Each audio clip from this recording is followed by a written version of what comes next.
Doctor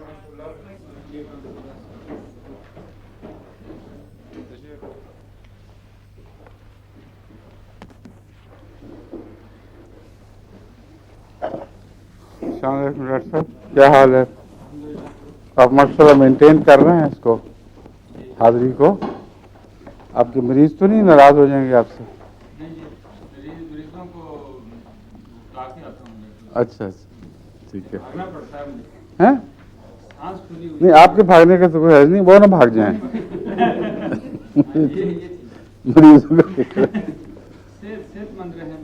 ठीक है। और क्या हाल चाल है? ठीक ठाक?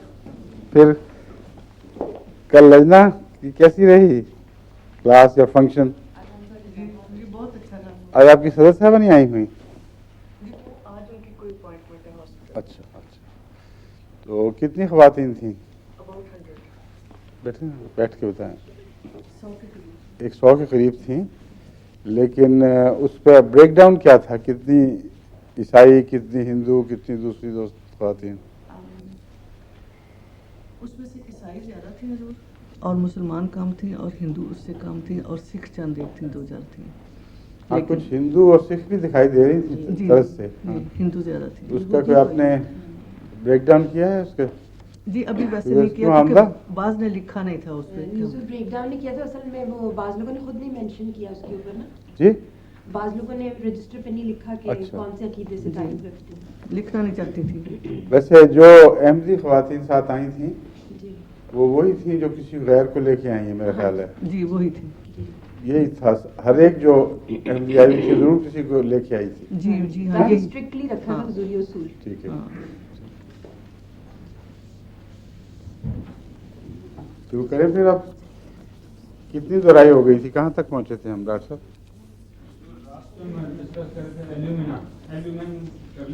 जी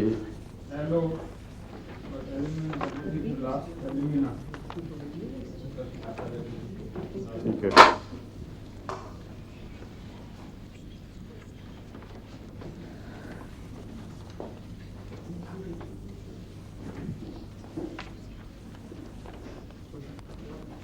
एम्ब्राग्रीसा हो चुकी थी।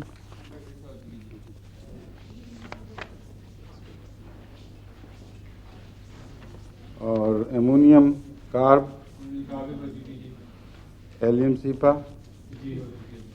उसमें कान के दर्द की 2-3 दवाएं, उनका मुआवजना, ये भी हो गया था। क्या क्या है?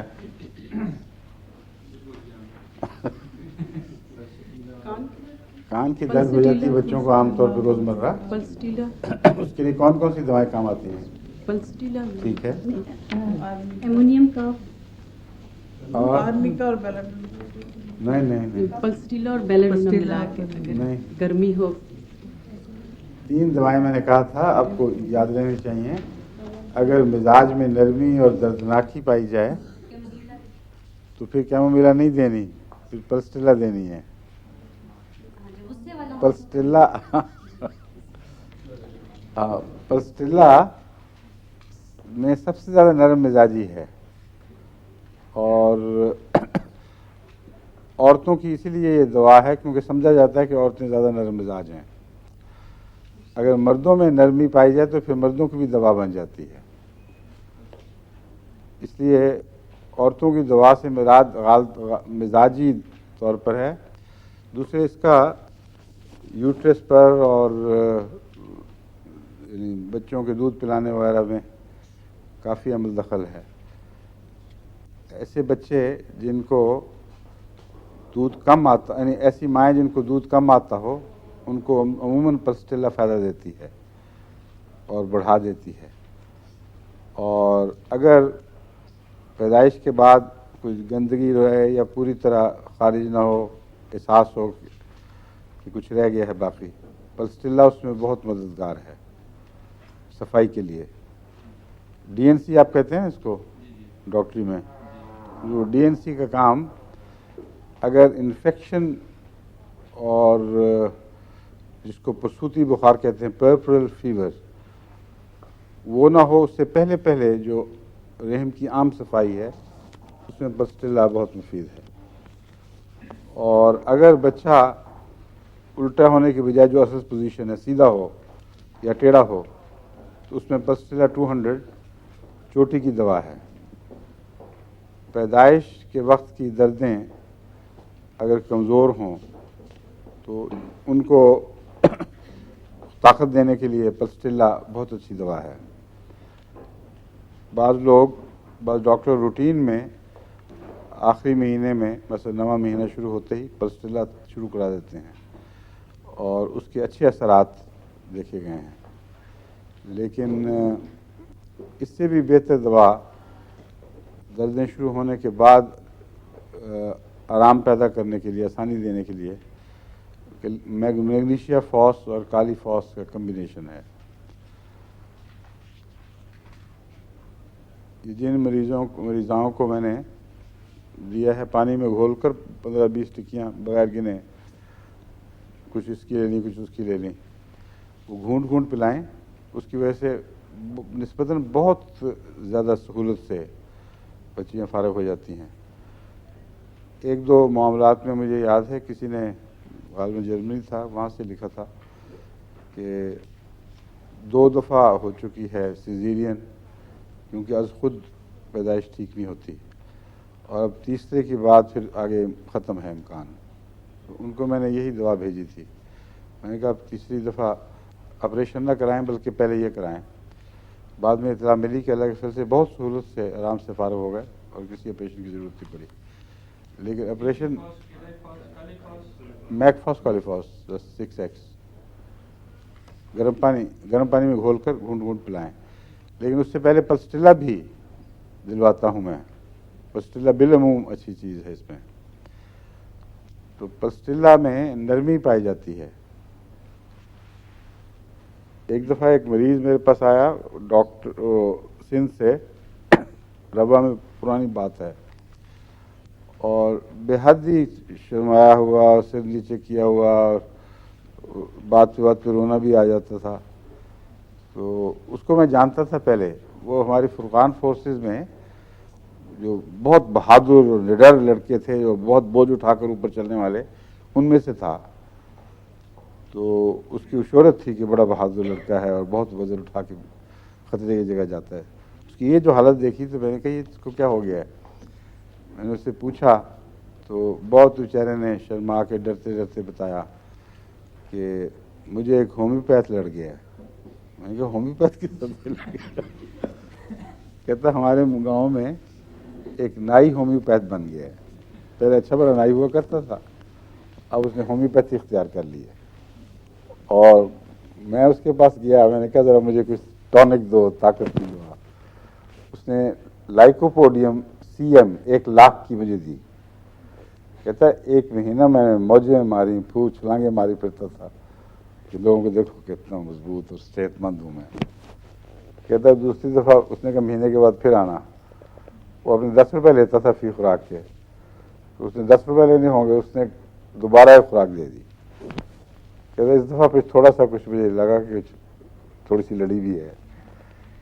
और तीसरी दफ़ा जब ली तो एकदम क्लैप्स कर गया। कहते मुझे तो अपने साय से भी अब डर लगता है और मर्द से आंख मिला के बात नहीं कर सकता। तो अगर किसी औरत में भी शर्म की कमी आ जाए तो मेरा ख्याल है उसको पल्सटिला देनी चाहिए। नहीं, लाइकोपोडियम, उससे नहीं, उससे और ज़्यादा हो जाएगा। बहुत ही गई गुजरी हालत थी। मैंने उसको पल्सटिला 30 में कहा तो थोड़ी देर के लिए बर्दाश्त हुआ, फिर उसी तरह। फिर उसको मैंने 1000 में दी, फिर यही हाल। फिर मैंने 1 लाख में पल्सटिला दी और अल्लाह के फजल से बिल्कुल ठीक हो गया, फिर कभी ज़रूरत नहीं पड़ी। अब पल्सटिला मुझे याद नहीं था कि लाइकोपोडियम का कोई एंटीडोट है, मेरा ख्याल नहीं लिखा हुआ किताबों में। लेकिन चूंकि मिजाज से वाकफियत है, अगर होम्योपैथ को मिजाज से वाकफियत हो तो ये देखे बगैर कि वो किसी दवा का एंटीडोट है कि नहीं, जो इलामतें आपको दिखाई देती हैं उसके मुताबिक दवाई दें। ये मिसाल में दे रहा हूँ। तो पल्सटिला कानों में दर्द की बिलअमूम चोटी की दवा है, लेकिन अगर मिजाज में तलखी और गुस्सा बहुत पाया जाए तो फिर कैमोमिला इसकी बजाय 30 में वो भी दें, बहुत मुफीद रहती है। और अगर नज़लाती कैफियत नुमाया हों तो फिर एलियम सीपा, मैंने आपको समझाया था कि एलियम सीपा आँखों पर नरम है, कानों पर सख्त है। आँखों में एलियम सीपा का पानी सुर्खी पैदा किए बगैर निकलता है, कानों में ये सोजिश पैदा करता है। इसलिए हर दवाई का अपना अपना मिजाज है। और यूफ्रीजिया क्या करती है? यूफ्रीजिया है, आंखों से भी पानी, नाक से भी पानी जारी होता है। हाँ, लेकिन भी आती हैं और सुर्खी भी आँखों को सबसे ज़्यादा ये जो है यूफ्रेजिया आँखों में सबसे ज़्यादा तेज़ाबी मादा की वजह से सुर्खी पैदा करती है। यानी इसके पानी में जो आँख से निकलता है उसमें तेज़ाबियत, हम यूँ ही कह देते हैं तेज़ाबियत मुरादी होती है, उसको काटता है, क्रोसिवनेस पाई जाती है। इसलिए यूफ्रेजिया की आँखें बहुत सुर्ख होती हैं और यूफ्रेजिया की खांसी अमूमन रात के वक्त ज़्यादा होती है।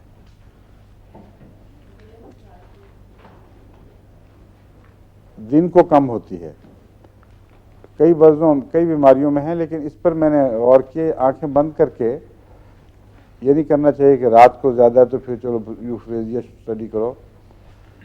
आमतौर पर रेपर्टरी देखने का तरीका ही है, रात को एग्रेवेशन हुई तो आगे दी होंगी किताब दवाएं, इसमें यूफ्रेजिया भी आ जाएगी। बहुत कंफ्यूज हो जाते हैं लोग। अगर दवा की हकीकत का गहराई से मुतालिया हो तो फिर कन्फ्यूजन नहीं पैदा होता। यूफ्रेजिया में आपने देखा है आंखों से पानी बहता है और सुर्खी पैदा करता है। दिन के वक्त ये पानी बाहर बहता रहता है और लंग्स में या ट्रैकिया वगैरह में खराश नहीं पैदा करता। रात को लेटने के बाद आंखें बंद होती हैं और आंखों से नज़ला बहना बंद हो जाता है, वो अंदर गिरता है। इसलिए इसके मरीज को सोने के 1-2 घंटे के बाद शदीद खांसी उठती है और बार बार फिर उठता है नींद से। और नींद की हालत में बीमारी बढ़ने पे लेकेसिस भी याद आती है इंसान को। लेकेसिस आपने पढ़ी हुई है पहले? नहीं, जिक्र तो किया हुआ है। किस ज़िमन में जिक्र किया था लेकेसिस का? हाँ, एक दफ़ा है फीवर में और दूसरी दफ़ा एक ही पट्टी की एक दवा थी, उसके हवाले से मैंने जिक्र किया था। हाँ हाँ, ठीक है। कौन सी दवा थी? Ammonium carb. मैंने कहा था एमोनियम कार्ब की बहुत सी इलामतें सांप के कांटे से मिलती हैं और इसके खून का ब्रेकडाउन उसी तरह का है जैसे सांप काटने से ऑरिफिसिस से, जोड़ों से, या जोड़ से मुराद है नाखून और जिल्द का जोड़ या म्यूकस मेम्ब्रेन का या बैरूनी जिल्द का जोड़, वहाँ से खून जारी हो जाता है। और एमोनियम कार्ब में एक स्याह रंग का खून निकलता है। बस अंतड़ियों से अगर सीप करके स्याह रंग का खून निकले और जोड़ों से इस तरह निकलना शुरू हो तो ये सांप के कांटे का ख्याल आता है और साथ ही एमोनियम कार्ब का भी ख्याल आता है। एमोनियम कार्ब सांप का एंटीडोट भी है, लेकिन हर सांप का नहीं। सांप मुख्तलिफ किस्म के हैं, ज़्यादातर इनको 2 हिस्सों में तकसीम किया जाता है। एक वो जो आसाब पर हमला करते हैं, उनका खून के निज़ाम से कोई ताल्लुक़ नहीं, और एक वो जो खून के निज़ाम पर हमला करके फिर मरीज़ को हलाक करते हैं। जो आसाबी हमलावर सांप हैं उनके अंदर जो एक तो नर्वस ब्रेकडाउन कम्प्लीटली, और दिल की वो तारें जो दिल दिमाग से पैगाम लेती हैं, दिमाग से मिली हुई, उनको बारीक बारीक रगें होती हैं जिसके ज़रिए दिमागी पैगामात दिल तक पहुंचते हैं, उन पर असर डालती है ये दवा और इससे चोकिंग पैदा होती है और नब्ज़ की बाज़ दफ़ा नब्ज़ में बहुत तेज़ी पैदा हो जाती है, बाज़ दफ़ा बहुत गिर जाती है। एक सांप है नाजा और एक सांप है लैकेसिस। इन दो को मुकाबले पर रख कर समझें तो आपको पता लग जाएगा कि असाबी सांप कैसे होते हैं और खून पर असर करने वाले कैसे होते हैं। खून पर असरअंदाज सांपों में लैकेसिस अमूमन सर फहरिस्त शुमार होता है। उसके साथ एक और है बोथ्रॉप्स, वो भी खून पर असर करने वालों में नुमाया है। और असाब पर असर करने वालों में नाजा का नाम सबसे ज़्यादा लिया जाता है और सबसे ज़्यादा मशहूर है। ये नाजा के मरीज़ को दिल की तेज़ धड़कन में भी नाजा को ऐसे मरीज़ में भी इस्तेमाल किया जाता है जिसकी धड़कन बहुत तेज़ हो जाए, और ऐसे मरीज़ में भी जिसकी हरकत बहुत गिर जाए, क्योंकि ये इंटरफियर करता है असाबी पैगामात से। जो पल्सेस आती हैं ना, जो दिल को हर वक्त बताती हैं कि अब धड़को, उनमें फ़र्क पड़ जाता है। एक दफ़ा रब्बा में अस्पताल में एक मरीज़ था जिसकी नब्ज़ 30 पे आ गई थी और कोई पेश नहीं जा रही थी किसी की। तो उसके रिश्तेदार मुझे बुला के ले गए वक्फ जदीद से, और उनको मैंने नाजा दी। तो फिर खुदा के फजल से तरक्की करते करते 60 तक आ गई। हालांकि नाजा अमूमन लोग तेज़ पल्स में देते हैं, 120 वगैरह हो जाए। यहाँ भी हमारे एक मरीज़ थे इंग्लिस्तान में, अहमदी मुखलिस नौजवान, उनको भी मैं नाजा दी थी। उनकी पल्स 120 से 130 तक बल्कि हो गई थी और नीचे नहीं आती थी हर वक्त। उसकी वजह से बेकरारी और रात नींद भी नहीं आती। जिनको नब्ज़ की बीमारी हो, नब्ज़ की रफ्तार की तेज़ी की, उनको अमूमन नींद नहीं आती, खा कोई दर्द ना हो, कोई और तकलीफ़ नज़र ना आए, मगर नींद पर असर पड़ता है इसका। दो तरह से ये दिल की नब्ज़ की तेज़ी असरअंदाज होती है। बाज़ मामलात में धड़कन ऐसी है कि उसकी आवाज़ कानों में आती है, और जिस करवट आप लेटे हैं उस कान में ढोल से बजते हुए नज़र आते हैं, दिखाई देते हैं, सुनाई देते हैं। और बाज़ ऐसे हैं जिनमें कानों में कोई आवाज़ नहीं आती, मगर तेज़ी की वजह से अजीब किस्म की आँख खुलती है, जिसमें बेचैनी है, दिल चाहता है नींद आ जाए मगर कोई वजह समझ नहीं आती नींद क्यों नहीं आ रही। वहाँ ये नाजा वगैरह की इलामतें पाई जाती हैं। जहाँ धड़कन नुमाया हो वहाँ एकोनाइट और बेलाडोना, जहाँ धड़कन की आवाज़ आती हो, वो ज़्यादा मरीज़ के करीब हैं। जहाँ दिल की धड़कन की आवाज़ तंग करती हो मरीज़ इंसान को, वहाँ ज़रूरी नहीं कि दिल की तकलीफ़ है, बल्कि बसा औक़ात मैदे की तकलीफ़ होती है। मैदे में अगर हवा इकट्ठी हो जाए, और जिसको पंजाबी में कहते हैं जाफा पड़ना, उर्दू में कहते हैं तशन्नुज, अंग्रेज़ी में स्पेज़म्स, ये स्पेज़मोडिक कैफियत से जो पेलोरिक एंड पे मैदे में हो, बाज़ दफ़ा मैदा तन जाता है हवा से और हवा नीचे की तरफ हरकत नहीं करती। ऐसी सूरत में लेटने पर बहुत तेज़ दिल की धड़कन की आवाज़ आती है, जैसे ढोल बज रहा है अंदर कोई। और अगर ये मर्ज़ ज़्यादा हो जाए तो बाज़ दफ़ा ऐसा मरीज़ सोते में झटके के साथ आँख खोल देता है, या सोने से पहले ही झटका लगता है और आँख खुल जाती है। बार बार गुनूदगी होती है, बार बार धक्का सा लगता है। उसकी वजह यह है कि डायफ्राम जो निचले हिस्से को मैदे के दिल वाले हिस्से से अलग करता है, और सांस को आने जाने में, सांस को लाने में डायफ्राम का असल दखल है।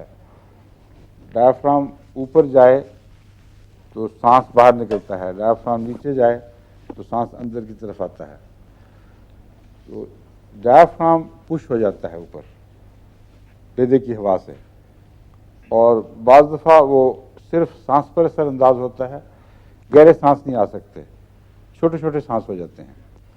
बाज़ दफ़ा दिल को लगता है कि मस कर रहा है, अगर दिल को मस करे तो झटके के साथ आंख खुलती है, और ऐसा मरीज बाज़ दफ़ा कई रात सो नहीं सकता।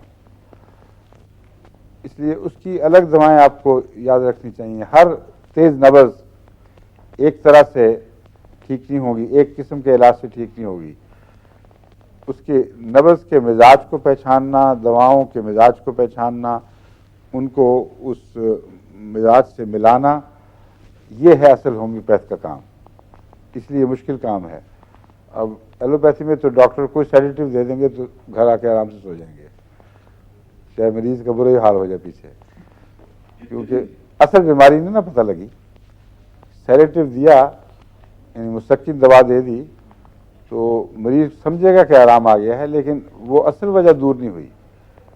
उसकी वजह से बाज़ दफ़ा फिर इरिटेशन बढ़ते बढ़ते वो मुस्तकिल बीमारी बन जाती है, एक और बीमारी पैदा हो जाती है उससे, और वहाँ फिर सेडेटिव काम नहीं देते, फिर और दवाई तलाश करनी पड़ती है। इसलिए असल मर्ज को दूर करना सबसे ज़्यादा अहम है, और अगर इलामतें सही होंगी तो मर्ज दूर हुए बगैर मरीज आराम महसूस नहीं करेगा। अच्छा, कहाँ तक आप बता रहे थे डॉक्टर साहब, कहाँ पहुँच गए हम? अब तो कहीं से कहीं पहुँच गए हैं। लास्ट एल्यूमिना एल्यूमिना, एलो भी कर लिया था उससे पहले, और एल्यूमिन भी कर लिया। एल्यूमन और एल्यूमिना के सिलसिले में मैंने कोई ख़ास ऐसी बात बताई थी जो बहुत अहमियत रखती है, और रोज़मर्रा हमें ऐसे मरीज दिखाई देते हैं। क्या क्या? हाँ हाँ, वो तो बताई थी, लेकिन एक ऐसी बीमारी जो बहुत गहरी और ख़तरनाक भी हो सकती है, और आमतौर पर स्क्रोफुलस चिल्ड्रन में वो दिखाई देती है, उसके ताल्लुक में मैंने तफसील से इस पर रोशनी डाली थी। हैं?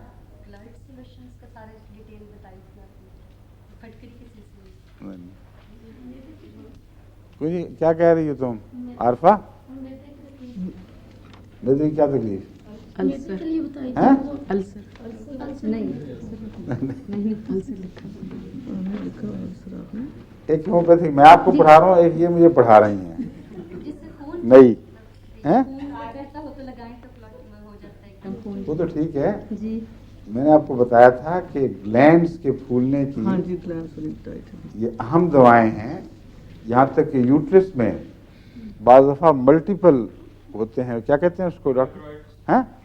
फाइब्रॉइड्स। हाँ, मल्टीपल फाइब्रॉइड्स हैं, उनको और दवाओं से भी मैंने देखा है बहुत अच्छा असर दिखाती हैं, और बाज़ दफ़ा इतना हैरत अंगेज़ असर होता है कि एक महीने के अंदर अंदर वो सिकुड़ जाते हैं या बिल्कुल गायब हो जाते हैं।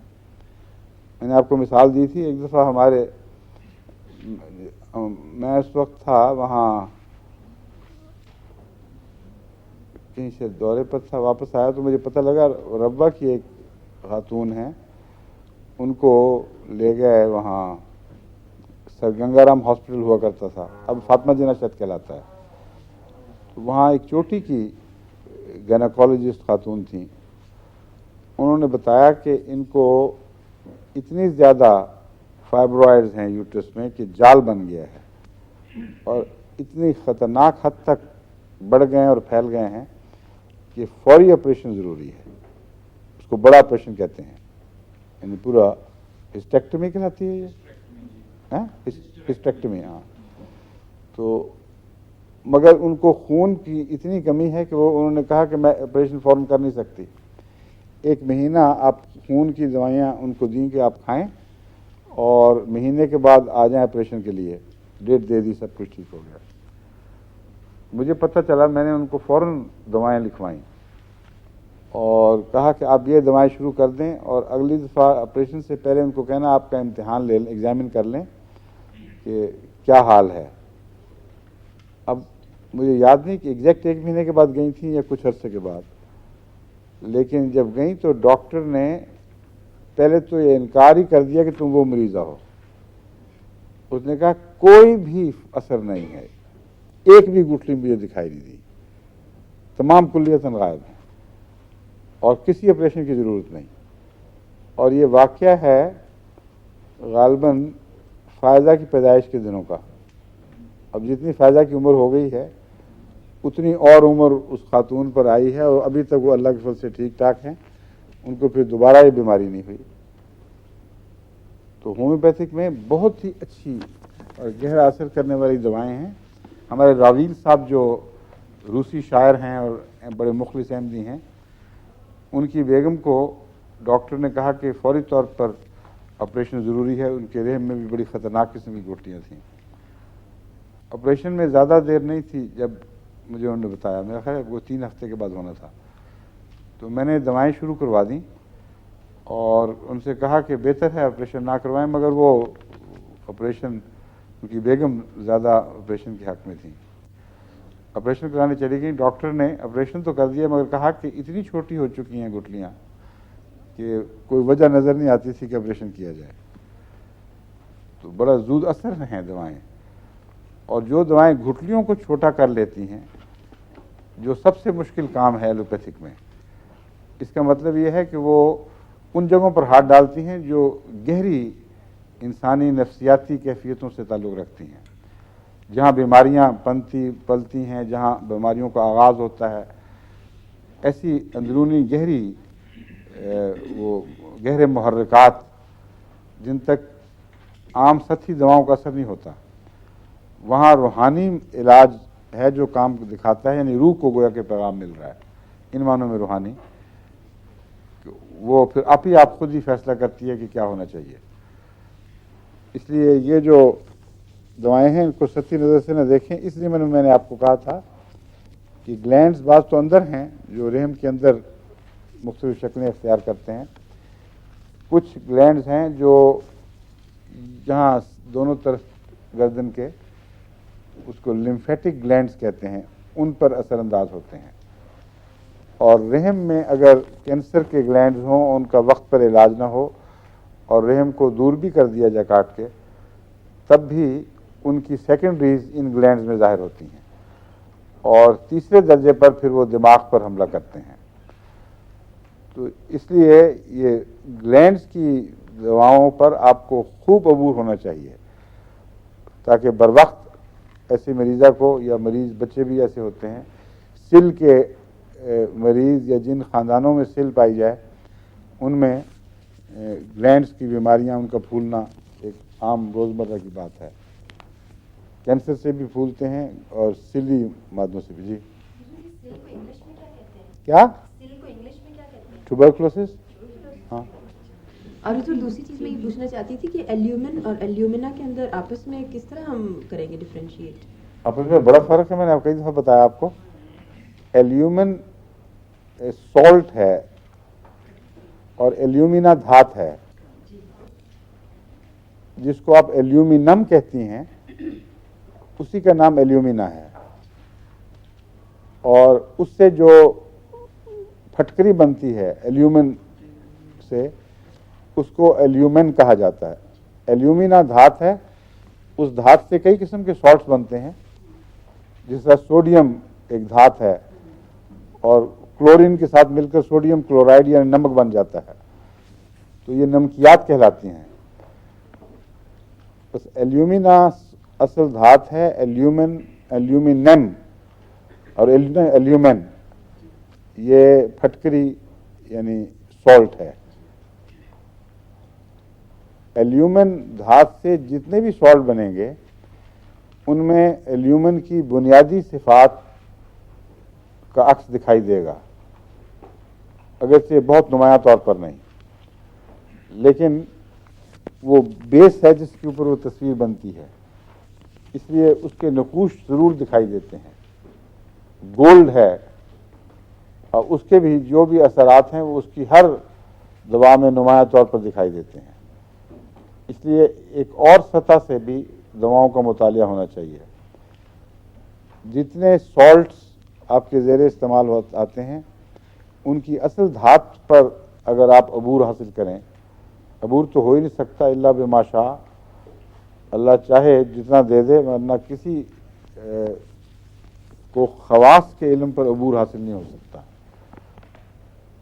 मैंने मुहावरतन कह दिया अबूर, यानी जिस हद तक मुमकिन हो उसको समझें और उस पर बशाशत के साथ कंट्रोल हासिल करें। एक है याददाश्त, जिसमें ज़ोर लगाकर ये मैंने कहीं पढ़ा है, ये वहाँ था या वहाँ था, इस तरह सोचकर इस्तिखराज करना पड़ता है, चीज़ को खोद कर बाहर लाना पड़ता है और निकालना पड़ता है। अगर इस हालत में आपका दिमाग है तो चीज़ याद भी आ जाए तो ये महफूज नहीं है, क्योंकि कुछ अर्से के बाद ये उस सतह से गिर कर नीचे डूब जाएगी, फिर निकालना मुश्किल हो जाएगा। ऐसी चीज़ों को बार बार इतना पढ़ें और इस तरह जहन में उसको चक्कर दें कि बगैर कोशिश के आज खुद वो आपके सामने उभरे। मसलन जब मेरे सामने गुठलियों के मरीज आते हैं तो मुझे कोशिश करके ज़ोर लगाकर दवाओं को याद नहीं करना पड़ता, क्योंकि शुरू से ही, क्योंकि पता ही ऐसी ख़तरनाक चीज़ है, इस पर फ़ौरन जहन में सही दवाएं आनी चाहिए। उनको इतना पड़ा है, वो ऐसा नक्श हो गई हैं कि आज खुद उभरती हैं और इस तरह फिर भूलती भी कभी नहीं, हमेशा याद रहती हैं, पूरी तरह नक्श हो जाती हैं। तो आपको ये कोशिश करनी चाहिए कि दवाओं के 3 सतहें हैं, उन तीनों सतहों पर रफ्ता रफ्ता गुजर कर अमूमी वाकफियत भी हो जाएगी आपको, और फिर आखिरी सतह पर पहुँचें लाजिमन, वहाँ जाकर चोटी आएगी, वहाँ आपको करार मिलना चाहिए। 3 सतहें ये हैं, पहले अमूमी वाकफियत, दवाई के मिजाज से वाकफियत, लेकिन ये ज़रूरी नहीं कि जब भी उस दवा की कोई इलामत आए तो आप ये पहचान लें कि इस दवा की वो इलामत थी, बल्कि उससे मिलती जुलती 20 दवाएं होंगी जो आपके जहन में परेशानी पैदा करेंगी और आप नहीं निकाल सकती। ये पहला दर्जा है।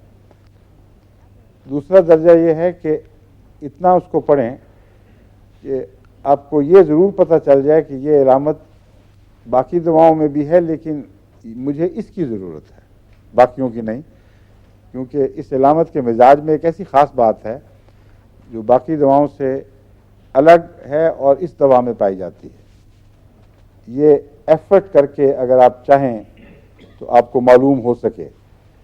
ये दूसरा दर्जा है जिस पर आकर आपको अभी ठहरना नहीं है, एक और चोटी बाकी है, और वो ये है कि यहाँ जब पहुँचें तो फिर बार बार इसको जहन में इस तरह घुमाएं, अपने चलते फिरते इम्तिहान लिया करें, जिस तरह वो पिस्टल शूटिंग की प्रैक्टिस सिखाने के लिए हदायत दी जाती है कि ज़रूरी नहीं कि गोलियां चलाएं हर दफ़ा। आमतौर पर जो पिस्टल शॉट्स की उस्ताद हदायत देते हैं, मैंने एक दफ़ा सीखा था किसी से, तो वो कहते हैं हर वक्त हाथों में रखो इसको, और यूं करके अचानक इधर, और जहाँ निशाना लिया वहाँ हाथ ठहराओ और फिर नीचे आँख करके देखो वाक़यातन उस तरफ एम कर रहा था कि नहीं। तो होम्योपैथिक में भी एमिंग है, सही निशाने पे बैठेंगे तो कुछ होगा, वरना खाली फायरिंग है, और आप समझ रही हैं कि दवा दी है लेकिन दवा नहीं होगी, वो एक मीठा ही होगा सिर्फ। इसलिए बहुत ज़रूरत है कि एक्यूरेट एमिंग की प्रैक्टिस हो, और वो मैंने आपको तरीका सिखाया है। जिन दवाओं से आपको वाक़फियत हो गई है उनके मुतल्लिक बार बार जहन में उल्टा पुल्टा कर, जिस तरह गाय भैंसें जुगाली करती हैं, ज़हनी जुगाली करती रहा करें, या आप करते रहें डॉक्टर साहब। हाँ, सिर्फ औरतों को नहीं, मर्दों को भी मुखातिब हो रहा हूँ।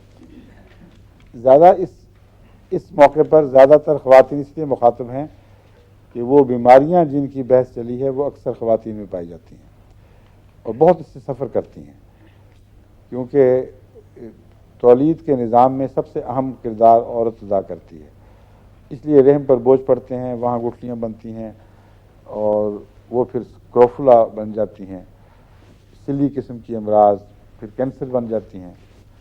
तो ये आपको दवाएं ज़हन नशीन होनी ज़रूरी हैं। जो मैंने आपको एमोनियम कार्ब के सिलसिले में बताया था, ये वही गुफ्तगू है जो मैं दोबारा आपको समझाना चाहता हूँ। किसी को याद है कौन कौन सी दवाएं हैं? गुठलियों वाली, जो गुठलियाँ पैदा करती हैं और रहम में भी बाहर भी। हाँ हाँ, और कल परसों एक दवाई बताई थी, लैपिस एल्बम,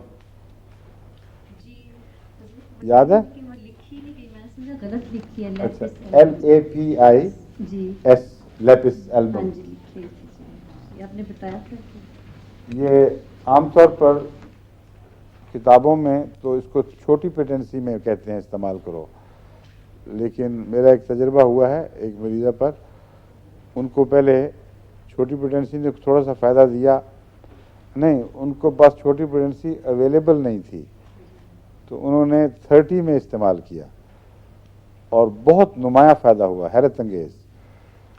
और जब छोटी पेटेंसी मिल गई तो 30 छोड़ के छोटी पर आ गई और दवा मर्ज़ फिर वापस आ गई, फिर दोबारा 30 पर गई तो नुमाया फ़ायदा हुआ।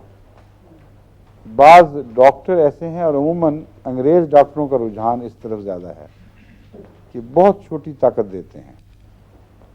असल बात यह है कि होम्योपैथिक ईजाद हुई थी जर्मनी में, और अंग्रेज़ों और जर्मनों की काफ़ी पुरानी रकाबतें चल रही हैं, तो उनसे इन्होंने एहसान कबूल तो किया, मगर इस शर्त के साथ कि हम पोटेंसियाँ खुद तजवीज़ करेंगे। और एक किस्म के ईमान की कमज़ोरी का इजहार है कि बहुत ऊंची ताकत नहीं देनी, वो बहुत ही कमज़ोर हो जाती है, तो छोटी छोटी नज़दीक की ताकतों में रहते हैं। बोरिक एंड टैफल यहीं की अंग्रेज़ों की तैयार करदा किताब है, और रेफरेंस बुक के तौर पर बहुत ही आला है। इसमें बकसरत दवाएं हैं और फौरी रेफरेंस के लिए बहुत अच्छी, लेकिन इसकी पोटेंसियों पर एतबार न करें, इल्ला माशाअल्लाह अक्सर ये छोटी पोटेंसियाँ देती है, और उसकी वजह यह है कि पूरा यकीन नहीं। हालांकि उन पोटेंसियों में बाज़ दफ़ा आप इस्तेमाल करके देखेंगे कोई फ़ायदा नहीं होगा, जब ऊंचा जाएंगी फिर फ़ायदा होगा। बाज़ दफ़ा बाज़ मरीज़ एक दवा इस्तेमाल करते चले आ रहे हैं, मसलन 200 ताकत में, अभी मुझे कल ये परसों ही ख़त मिला एक का कि आपको मैंने लिखा था मुझे ये तकलीफ़ है, आपने एक दवा 1000 ताकत में बताई, और मैं वो दवा 200 ताकत में बड़ी देर से इस्तेमाल कर रहा था, तो मुझे तजुब हुआ, मैंने कहा फ़ायदा तो नहीं हुआ, मगर मैंने खाई और 1000 की 1-2 खुराकों से मर्ज़ गायब हो गई।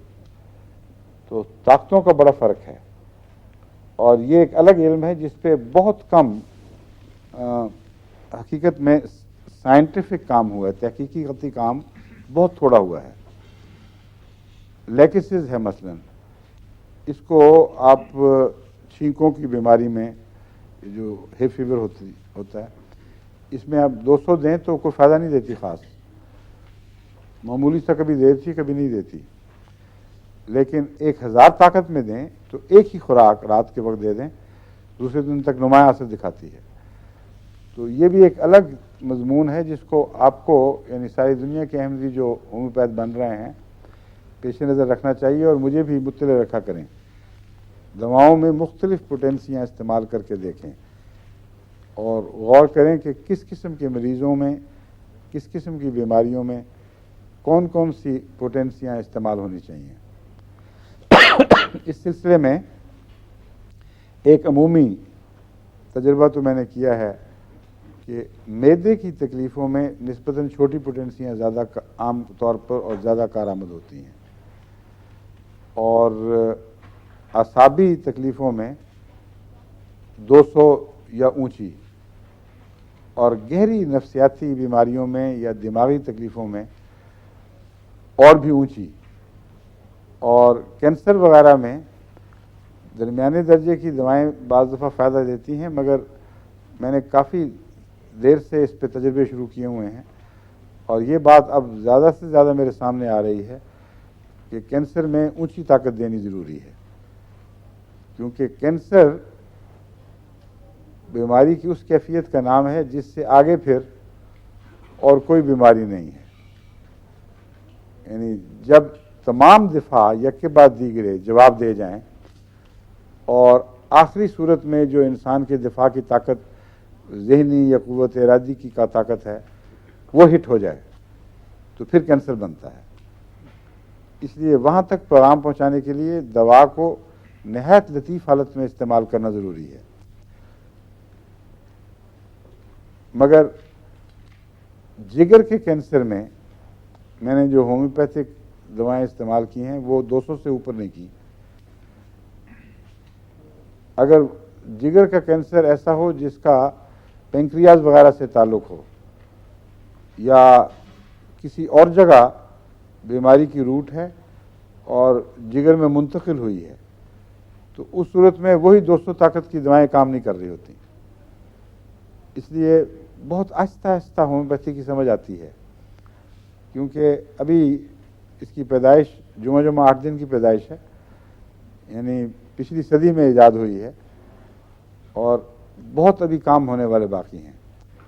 डिमांड बहुत तेज़ शुरू हो गई, डॉक्टरों ने प्रोफेशनल हैसियत इख्तियार कर ली और फीसों में तबन एक दिलचस्पी है, इसलिए तहकीकाती काम बहुत पीछे पड़ गया है।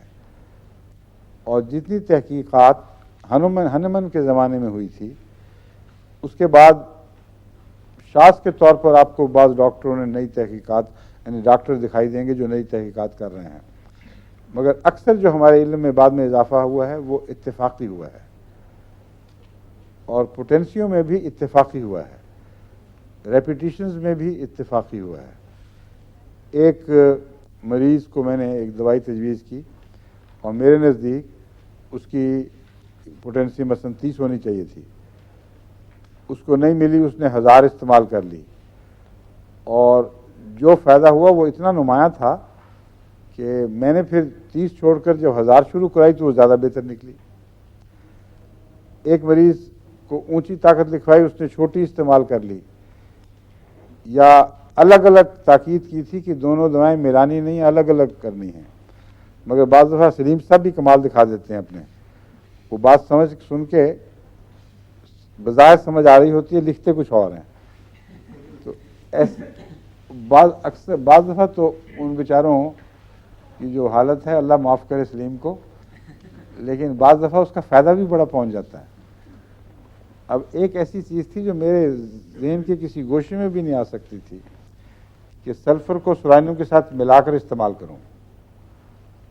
सल्फ़र की इलामतों में, यानी जल्दी और ग्लैंड्स की बीमारियों में सल्फ़र चोटी की दवा है। उसकी इलामतों में ऐसा मरीज़ है जिसके हाथ पांव जलते हैं, जिसकी सर की चोटी जलती है और वो एंगुलर सा मरीज़ होता है जिसकी हड्डियां कोने नोके निकले हुए हों, और अक्सर उसको पाइल्स की भी शिकायत होंगी, यानी खून के अंदर गर्मी और जोश पाया जाता है और उसी जोश की वजह से हाथ पांव जलते हैं। और सुरानियम इसका बरक्स है, सुरानियम में हाथ पांव बिल्कुल ठंडे होते हैं। अभी यही कब परसों एक नौजवान आया मुलाकात पर, उसके हाथ पांव बिल्कुल ठंडे रहते थे। उसको मैंने 1-2 दफ़ा और दवाइयों में और बीमारियों के लिए दवाएं दी और पूरा काम नहीं कर रही थी, तो मैंने उसको सुरानियम 1000 में दिलवाई और मैंने कहा मुझे फिर बताना कि क्या असर पड़ा। तो कल रिपोर्ट देने आया हुआ था कि सुरानियम खाने के बाद घर पहुँचते पहुँचते हाथ पांव यूँ गर्म हुए हैं जिस तरह अंदर से गर्मी फूट फूट कर निकल रही हो, और वो जो हर वक्त ठिठरना और कमज़ोरी थी वो ख़त्म। तो यही मैंने अब कादियान में अपने बच्चों, घर के बच्चों पर भी इस्तेमाल करके देखी थी। ज़्यादा सर्दी में हाथ पांव ठंडे जवाब दे रहे हैं, बाहर निकला नहीं जाता, सुरानियम 1000 की एक खुराक उनको फ़ौरन गर्म कर देती है, मगर उसकी मखसूस इलामतें हैं, उनको मद्देनज़र रख के दवाई देनी होती है। इसको और सल्फ़र को इकट्ठा करने का मैंने कभी सोचा भी नहीं था, और इकट्ठा हो तो क्या असर दिखाएंगी। ये इस तरह ही है कि आप तेज़ गर्म चाय में आइसक्रीम घोल के पिएं इस किस्म की बात है ना बज़ाहिर। मगर एक मरीज़ा को सलीम साहब ने लिख दिया नुस्खा, उन्होंने मुझे बताया लिख के। हुआ यह था कि वो बरस में अमूमन मैं सोराइनम और सल्फर और आर्सेनिक सल्फलेवम इस्तेमाल करता हूँ। आर्सेनिक सल्फलेवम बरस की चोटी की दवाओं में शुमार की जाती है। 30 ताकत में मैं देता हूँ, और अभी मैं इस बात में पछता रहा हूँ कि पहले मैंने क्यों इसके और तजर्बे नहीं किए, ऊंची ताकत में देखी को नहीं देखा। मगर बस रूटीन पे चूंकि किताबों ने 30 ही लिखा था, अभी तक 30 ही चला रहा हूँ।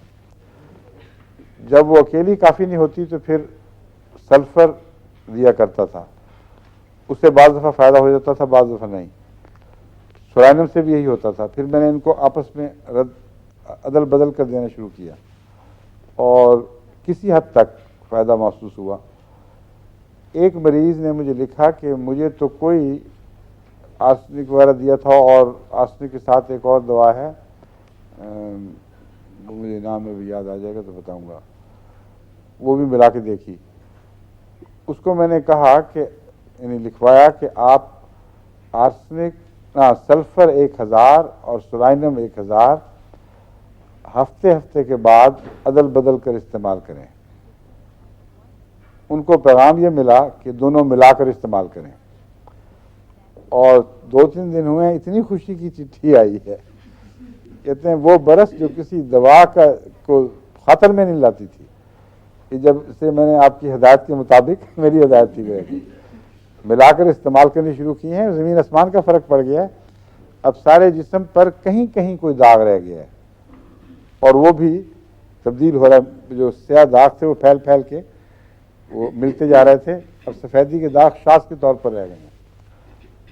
तो इस पर मुझे अब इसका भी शौक़ हो गया कि जो नामुमकिन दवाएं उनको मिलाकर भी देखना चाहिए कभी कभी, और अब ये भी शुरू किया है। जरूर आपने ये जो है ना 2 दवाइयाँ मेरे भतीजे को भी दी है ना, उससे भी यहाँ बस हाँ, हाँ, पड़े हैं ना, हाँ। तो वो आपने 30 में दी हुई हैं। हाँ, हाँ। तो उससे भी थोड़ा फर्क पड़ना शुरू हो आर्सेनिक गया। सल्फलेवम दिए 30 में जी, दोनों 2 एक और दवाई थी, वो क्या थी, लाइक क्या हाइड्रोकोटाइल, अच्छा वो है साथ। उसके साथ हाइड्रोकोटाइल है। अच्छा, लेकिन उससे भी फर्क पड़ना शुरू हो गया, वो 30 में है। ये मैं बता रहा हूँ, ये 2 दवाएं मैंने इस्तेमाल की हैं। पहले आर्सेनिक सल्फलेवम अकेली दिया करता था, और बाद मरीजों को फ़ायदा होता था और बाज़ों को नहीं, कम परसेंटेज को फ़ायदा होता था। मेरा ख्याल है 10-12% से ज़्यादा फ़ायदा नहीं उठाते थे। ये होता था तो थोड़ा सा फ़ायदा होकर रुक जाया करता था। उनकी मदद करता था मैं सल्फ़र से और कभी सोराइनम से, और उसके बाद दफ़ा अच्छे नताइज ज़ाहिर हुए। फिर बाद में एक दवा मेरे सामने आई जो कोढ़ की चोटी की दवा है, और उसका नाम है हाइड्रोकोटाइल। ये 30 ताकत में भी दी जाती है और 200 ताकत में भी।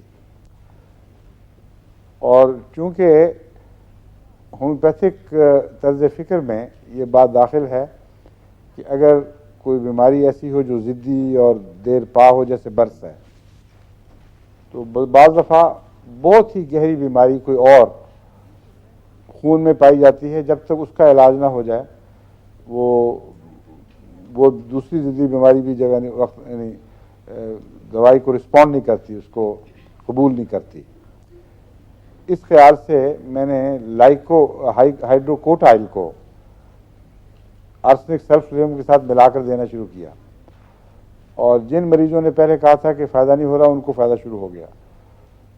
तो ये भी इस्तेमाल करके देखनी चाहिए, और इनकी पोटेंसी भी बढ़ानी चाहिए दोनों की। 200, 1000 वगैरह देखा जाए कि क्या क्या असर दिखाती हैं। अब आप ये नया तजर्बा उस पर करें।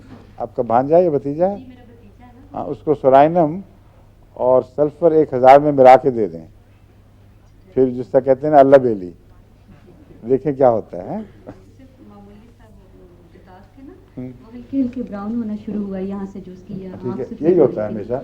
जी बीच में एक स्पॉट बनता है जी। और फिर वो फैलना शुरू हो जाता है। और अगर दवा निशाने पर हो और सही पोटेंसी हो तो हैरत अंगेज होता है, असल नाकाबिल यकीन। एक सियालकोट के मियादी नानों के मरीज़ थे, बहुत पुरानी बात है।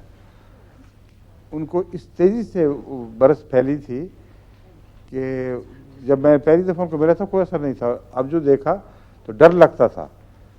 यानी ना सिर्फ ये कि बरस थी, बल्कि बरस में जो सुर्खी और वायलेंस पाई जाती है ना, वो बड़ी नुमायाँ थी। और ऐसी उसने यानी ऐसा डिज़ाइन बनाया हुआ था जैसे डराने के लिए लोग बनाते हैं डिज़ाइन, यहाँ कालक आ गई और यहाँ कालक आ गई, बाकी जगह सफ़ेदी आ गई। खौफनाक मंजर था और उनको मुसाफों का बड़ा शौक़ था और रब्बा वाले उनको देख के घबराते थे कि अभी आया और मुसाफा शुरू हो गया, और हाथ भी उसी तरह बेचारों के। तो वैसे लगने वाली बीमारी नहीं है, मैं अपने तौर पर नहीं बता रहा। लोग मुझे मेरे भाई ने कहा था कि वो तो बड़े ख़तरनाक, जान निकल जाती है देख के, और वो फ़ौरन मुसाफे के लिए हाथ बढ़ा देते हैं। उनको मैंने आम दवाओं से हटकर एक दवा दी, क्योंकि जब मैंने गौर किया तो उसमें मर्कसॉल की इलामतें पाई जाती थी, मर्क्यूरियस सॉल्यूशन। वो मैंने ऊंची ताकत में दे दी, मुझे याद नहीं कि 10,000 में दी थी या लाख में, और 1 महीने के अंदर अंदर सारी बरस खाए, और सांस के तौर पर कोई दाग रह गया हो बिल्कुल नॉर्मल। अभी भी वो शायद सुन रहे हों, वहाँ बैठे देख रहे हों टेलीविज़न, तो अब बताएं क्या हाल है उनका। तो इस तरह ये जो मैं बता रहा हूँ, सारी दुनिया में मरीज़ फैले हुए गवाह हैं, अल्लाह के फजल से बड़ा नुमाया फ़ायदा होता है, मगर है मुश्किल काम। बहुत गहरे मुतालिया की ज़रूरत है, उसकी पहचान, दवाओं की पहचान, मर्ज़ों की पहचान, बर वक्त उनको मिलाना, तारुफ कि इसका उससे ताल्लुक़ होगा। क्या किसके लिए? मर्कसाल सिल के लिए भी दी थी जी आपने। हाँ, आमतौर पर सिल में इस्तेमाल नहीं होती, मगर वो जो मरीज़ा थी जिसकी छाती में सुराख हो गए थे, और मुझे याद है मनवर ने भी उसके एक्सरे वगैरह करवा के देखे थे, और एलोपैथ हमारे अपने एमडी डॉक्टर ने भी, और मुझे उन्होंने बताया था कि इसकी हालत काबिल इस्लाह नहीं रही, क्योंकि कैविटीज़ होती है ना पैदा लंग्स में, तो मर्ज़ खा जाता है लंग्स के टुकड़े और वहाँ खला पैदा हो जाते हैं। अब आमतौर पर एलोपैथिक साइंस में इस बात का मुशाहदा नहीं किया गया कि ये कैविटीज़ भर जाएं और समझते हैं बस ख़त्म है, ये मरीज़ का इलाज नहीं है। उसकी इलामतें कुछ, मैं हमेशा दवाएं, बाज़ मुख्तलिफ दवाएं उस वक्त सोचता हूँ जब एक मरीज़ आता है जो बताता है कि मैंने एलोपैथिक भी इलाज बहुत कराया है, होम्योपैथिक भी कराया है। तो होम्योपैथ तो हमारे वहाँ बताते नहीं दवाओं के नाम, इसलिए मुझे कोई और सोचनी पड़ती है, क्योंकि पता है रोज़मर्रा की दवाएं तो हर होम्योपैथ दे ही देता है। अगर रोज़मर्रा की दवाओं के कब्ज़े में ये मरीज़ होता तो वो अच्छा हो चुका होता अब तक। इसलिए फिर मज़ीद गहरी तहकीक से मुतालिया करना पड़ता है। वो जब इलामतें बताता है तो याद बाज़ बातें वो ख़ुद दवाई की तरफ इशारा करती हैं। बहरहाल ये एक मरीज़ा थी जिसको मैंने मर्कसॉल 1000 में और काली काप 30 में दी, और अल्लाह ताला के फजल से चंद महीने के इस्तेमाल के बाद जब उसने एक्सरे करवाया तो डॉक्टरों ने कहा कि तुम्हारी कैविटीज़ हैं ही नहीं। उसने कहा ये मेरे एक्सरेज हैं। उसने कहा ये किसी और के होंगे, हम नहीं मानते, ये हो ही नहीं सकता। वो फिर रब्बा लेके आई अस्पताल में, हमारे दिखाए गए वो मॉल ने, बिल्कुल ठीक बात थी, भर चुके थे जख्म। तो रूटीन में बाज़ दफ़ा फ़ायदा नहीं होता, इसलिए आंखें खोल कर देखना पड़ता है। बाज़ मरीज़ ऐसे हैं जिन पर बाज़ गलत दवाएं पर्दे डाल देती हैं, ये भी एक बड़ी मुश्किल है। एक आदमी ने गलत सलत इलाज किया है और उसके नतीजे में बीमारी भी बिगड़ गई और दवाएं पहचानी नहीं जाती फिर। तो ऐसी सूरत में शुरू से बात करनी पड़ती है, किस तरह शुरू हुई थी बीमारी, क्या हुआ था, और वो अगर वक्त हो आपके पास तवज्जो से सुने तो उसकी हिस्ट्री में कोई ना कोई बात ऐसी समझ आ जाएगी कि पता चलेगा कि ये असल फलां बीमारी से, दवा से ताल्लुक़ था और ये इलामतें बाद में बनी हैं। वो जिस तरह हमारे एक एथलीट थे जो एयरफोर्स में अब जिन सालों में वो दौड़ में शामिल हुआ करते थे, वो नंबर 1 थे, फैसलाबाद के थे, आप जानते हैं ना, लतीफ़ साहब, जानते थे ना उनको आप? हाँ, बहुत अच्छा मजबूत जिस्म, खूबसूरत कद और मस्कुलर बॉडी। और मेरे पास आए और मुझे कहते कि मैं 2 कदम भी अगर उठाऊं तो मुझे लगता है मेरा दिल फेल हो जाएगा, और जिस्म बिल्कुल ठीक ठाक था। मैंने कहा आपको हुआ क्या है? कहते मुझे कोई बीमार तकलीफ़ हो गई थी, इसकी लंग्स की या कोई नज़ला वगैरह कोई ऐसी बीमारी थी जिसके लिए एंटीबायोटिक दी गई। एयरफोर्स के हॉस्पिटल में दाखिल हुए, वहाँ के बेस्ट एथलीट, और उन्होंने 1-2 हफ्ते उनको एंटीबायोटिक्स पे रखा। हाँ, नासूर एक ज़ाहिर था इनके पंजे पर, उंगलियों से ज़रा पहले पाँव पर ऊपर एक गहरा नासूर था जो काबू नहीं आ रहा था। उस पर इनको हॉस्पिटल में दाखिल करके तकरीबन 6 हफ्ते बड़ी सख्त एंटीबायोटिक्स दी गई। उसके नतीजे में वो नासूर ठीक हो गया और इनको नफ्सियाती बीमारी हो गई।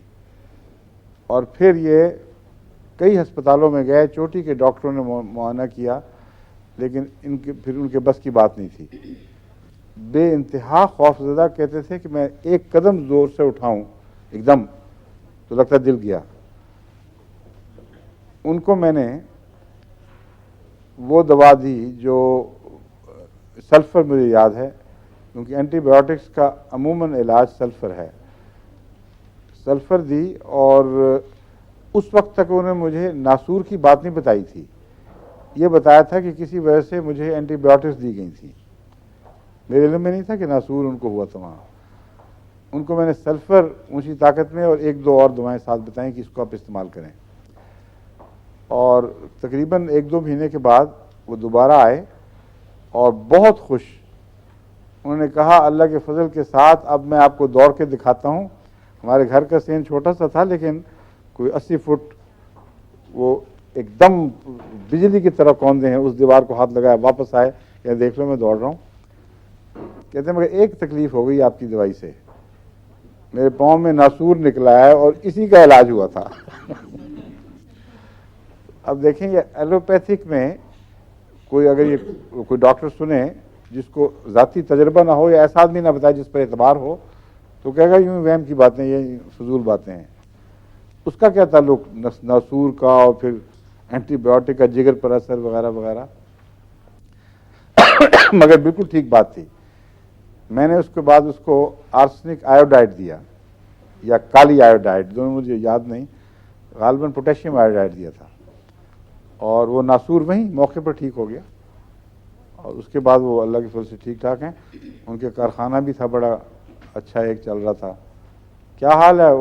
वो अमेरिका चले गए थे, उसके बाद अमेरिका चले गए थे, फैक्ट्री भेज दी थी, आजकल अमेरिका ही होते हैं। तो ये है होम्योपैथिक तरीके इलाज। आपको रोज़मर्रा हर वक्त हर मरीज़ से हर मरीज़ के साथ इतना ज़्यादा तवज्जो देने की ज़रूरत नहीं है। जो दवाएं आपके जहन में नक्श होंगी वो अमूमन रोज़मर्रा के मरीज़ आपके सामने फ़ौरन बाज़ें खोलती चली जाएंगी कि ये इसका मरीज़ है। जी, बर्स में उस वक्त दर्द होता है जबकि जिल्द कमज़ोर होने की वजह से धूप में एक्सपोजर से छाले पड़ जाते हैं और रेडिएशन के ख़िलाफ़ दिफा नहीं रहता जिस्म में। इसलिए ऐसे मरीज़ों को बाज़ दफ़ा वो भी हो जाता है एक्जिमा या ख़ारिश की तकलीफ़, उसकी वजह से ज़ख़म बनते हैं और फिर तकलीफ़ होती है। मगर फ़िज़ाते ही बर्स में किसी किस्म के एक्जिमा वगैरह की इलामतें नहीं पाई जाती, क्योंकि इसका ताल्लुक उससे है कुलाह गुर्दा से। कुलाह गुर्दा उसको एड्रीनल कॉर्टेक्स कहते हैं, क्यों डॉक्टर साहब? एड्रीनल सुपर एड्रीनल कॉर्टेक्स और एड्रीनल कॉर्टेक्स दो चीज़ें, दोनों, हाँ, दोनों कहलाते हैं। गुर्दे के ऊपर एक कुलाह का, जिस तरह कुल्ला होता है ना, इस तरह उसके ऊपर एक चीज़ बनी होती है, उसमें इंसान की पिगमेंटेशन कंट्रोल होती हैं। और वही कारखाना है सारा। इंसान के जिस्म में जो रंग हैं, जो भी खुदा ने कुदरती रंग दिया है, उसके मुतालिक वहाँ हदायत मौजूद है कि इस रंग इसका काला रंग है, इसका सफ़ेद रंग है, इसका गंदमी रंग है, उसको मेंटेन करो। उसमें जब बिगाड़ पैदा हो जाए तो फिर वो पिगमेंटेशंस वगैरह शुरू हो जाती हैं, अनड्यू, अननेसेसरी। वो बिगड़ता है तो उसके साथ ही फट जाती है, वो पिगमेंट फटने लगती है, कहीं ज़्यादा स्याह, कहीं बिल्कुल खाली हो गई। इसका नाम बर्स है। इसलिए अपनी ज़ात में ना ये लगने वाली बीमारी है, ना इससे कोई मौके पर मारूफ जगह पे कोई तकलीफ ज़ाहिर होती है। इसके नतीजे में फिर और बीमारियां लायक हो जाती हैं। ठीक है, 1-2 मिनट, अच्छा ठीक है। तो इसलिए मैं बता रहा हूँ इसकी मिसाल। मुझे नहीं इसका पता था पहले बिल्कुल कि एड्रिनल कॉर्टेक्स से इसका कोई ताल्लुक है। एक मरीज़ा को जिल्दी तकलीफ थी इसी किस्म की, और एक्यूट बड़ी सख्त तकलीफ ज़ाहिर हुई। उसका इलाज किया तो ठीक होने के बाद उसने मुझे बताया कि मेरे यहाँ बड़ी सख्त दर्द शुरू हो गई है, गुर्दे के ऊपर। तो मैंने कहा ये मेरी दवाई से तो नहीं हो सकती। उसने कहा हुई उसके बाद ही है। और फिर उसने बताया कि मुझे पहले यहाँ हुई थी, फिर यहाँ तकलीफ हुई थी जिल्द की। अब आपने जो दवा दी है जिल्द ठीक हुई है और कुलाह गुर्दा पे दर्द शुरू हो गई है। फिर मैंने जब मुतालिया किया बर्स के मुतल्लिक कि क्यों होती है, तो फिर पता चला कि इसका कुलाह गुर्दा से ताल्लुक़ है। तो उसको कोई इन्फेक्शन हुई थी वहाँ, मुस्तकिल बर्स की बीमारी नहीं थी, और उससे वहाँ दर्द शुरू हुई। जब उसका सही इलाज हुआ तो पहले तो सतह से बीमारी वापस वहाँ पहुँची है असल जगह, और वहाँ इलाज हुआ तो ठीक हो गई। फिर उसके बाद दोबारा तकलीफ नहीं हुई। तो इस तरीके पर आप होम्योपैथिक को उसकी हकीकत पहचान कर अपने जहन में, अपने दिमाग, अपने पे नक्श करें, और मरीज़ जब दिखाई देंगे तो फिर आपको लिए मुश्किल नहीं होगा पहचानना कि ये वो मरीज़ है जो मेरे दिमाग में इस नाम से पहचाना जाता है। बाकी इंशाल्लाह कल फिर। क्यों, वक्त हो गया ना? एक सवाल। इससे दूर हो सकते हैं क्या? एक्जिमा के दाग भी इसी दवाई से दूर हो सकते हैं? एक्जिमा के दाग कौन से होते हैं? जो जिस्म पे जो खारिश वगैरह शुरू हो जाती है और दाग बन जाते नहीं, हैं। एक्जिमा जब ठीक होगा, जिस दवा से ठीक होगा उसी से दाग भी ठीक हो जाते हैं। आप फरमाएं। हुजूर, बरस को अंग्रेजी में क्या कहते हैं? किसको? बरस, ये जो बरस को ल्यूकोडर्मा। ल्यूकोडर्मा। डर्म कहते हैं जिल्द को, जी। और ल्यूको क्या कहलाता? वाइट। अच्छा, तो ल्यूकीमिया का वाइट से क्या ताल्लुक है? वो खून कम हो जाता है, white blood cell. Right. Leuco कहते हैं वाइट को, और डर्मा जिल्द को, तो जिल्द का सफ़ेद हो जाना। तो आइए। हमारी एक अजीज़ा हैं, तो उन्हें सर में बड़ी शदीद दर्द हुई, तो डॉक्टर ने कहा कि आपकी वेन्स ब्लॉक हो गई हैं। अच्छा, तो उन्होंने कोई, डॉक्टर साहब तो जानते होंगे, कोई स्टूराइज्ड दवाई दी। क्या चीज़? स्टूराइज्ड। स्टीरॉइड। बार क्या उन्होंने दवा है डॉक्टर साहब बताएं? जिस सर में दिमाग शदीद दर्द हुई, में सर दर्द शुरू, सिर में दर्द शुरू हुई, तो और ने कहा डॉक्टर ने तशख़ीस किया कि कुछ ब्लॉकेट हुआ है, और उसको ठीक करने के लिए ट्यूरोल, जी स्टूराइज्ड। स्टेरॉइड। हाँ, ठीक उससे है। उन्हें अब शदीद शुगर हो गई है। अच्छा, इतनी ज्यादा हो गई है कि वो रोज इंसुलिन का इंजेक्शन ले रही है। स्टेरॉइड के नतीजे में? जी, पहले अब बिल्कुल वो- नहीं थी। जी, प्रोग्राम सुन रही हैं वो, तो कितनी कहती- उम्र है उनकी? उनकी कोई होगी अगर वो नहीं बताना चाहती ना बताएं। नहीं, ऐसी कोई बात नहीं, मे भी 55-56 साल की उम्र होगी उनकी। तो वो कह रही थी कि अगर आप हजूर आप बता दें कोई उसके मुतालिक दवाई, तो वो प्रोग्राम तो पहले देख तो नहीं सकते। नक्सवामी का खाएं। स्टेरॉइड का असर दूर करने के लिए अमूमी एंटीडोट जो है वो आम दवाओं में, आम जहरों वगैरह का नक्सवामी का बहुत अच्छा है। नक्सवामी का के बाद जो इलामतें ज़ाहिर होंगी वो बताएं, फिर मैं इंशाल्लाह इलाज करूँगा। ठीक है? अच्छा, अस्सलाम वालेकुम, खुदा हाफिज़।